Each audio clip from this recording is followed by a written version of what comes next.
now live in poverty at almost unprecedented levels. Medicaid matters for their health and for their independence. It matters to seniors. Medicaid matters to people with disabilities, children, and the poor. Micah, tell them again why you're here. Because my provider will take me everywhere I go. Micah's Medicaid matters to him and to me. As my son Micah, as a helper, Spencer's over there, we don't rely on Medicaid health care right now because, thank you to the Affordable Care Act, he can be on my insurance till he's 26. But we do rely on a helper to transport him to places, to keep him safe and making good choices, to be out there and be more independent in the community when I go to work. The only way that I can support my family as a single mother is through the Medicaid services that Micah gets.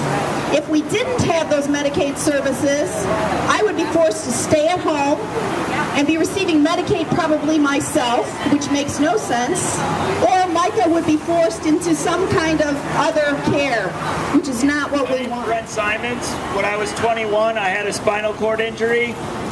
I thought at that time that I had private insurance, but unbeknownst to me, there was a glitch in the system, and I fell through the cracks. Fortunately, Medicaid was there to take over, paid for my care, and paid for my home care after I got out of the hospital. Without the Medicaid-based home care services that I got, I would have never been able to go back to school after my injury, earn 2 degrees, and now as a social worker, I fight for the rights of people with disabilities to keep the home care services that Medicaid provides.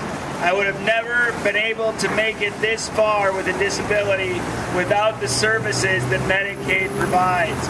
We need to strengthen Medicaid, not cut it. We need to make it so it keeps going for people that need it the most. People with disabilities, the elderly, the poor, children are the most vulnerable in our society and need these services. Senator Rob Portman sits on the powerful super committee that's going to decide how to cut $1.5 trillion out of the federal budget. And we're here today to remind Senator Portman that my Medicaid matters. Now, we know that Medicaid is a big target for potential cuts. I'm sure all of us are relieved that President Obama recommended only modest cuts in Medicaid as part of his proposal, but we'd like to see no cuts to Medicaid. People should have the choice to live independently and should have what they need to live independently instead of being forced into institutions. We need to demedicalize services.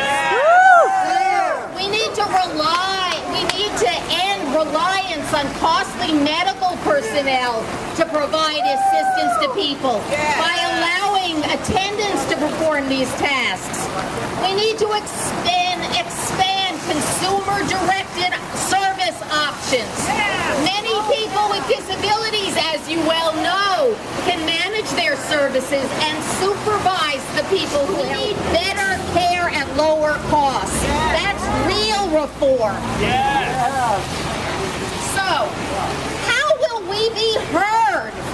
As you know, there are many powerful special interests in the halls of Congress today who offer large campaign contributions to get influence. Do we have a lot of money?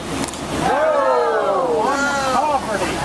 But do we have numbers? Yes! And with our numbers, we can be heard. We need to make sure that Senator Portman and our other members of Congress hear us tell them that my Medicaid matters. Say it after me. My Medicaid. And we need to tell Senator Portman why our Medicaid matters. We need to remind them that Medicaid is more than just coverage. Medicaid is health. It provides hospital and doctor and other health services to people with disabilities, older Americans, children, and families. Medicaid needs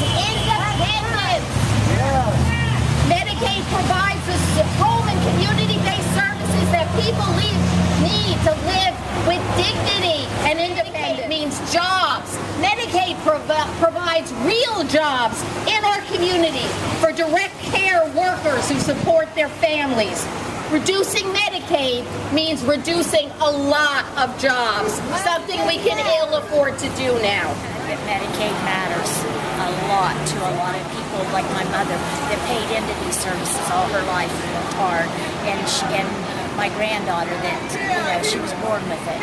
She didn't have a choice, and I just think that we need these.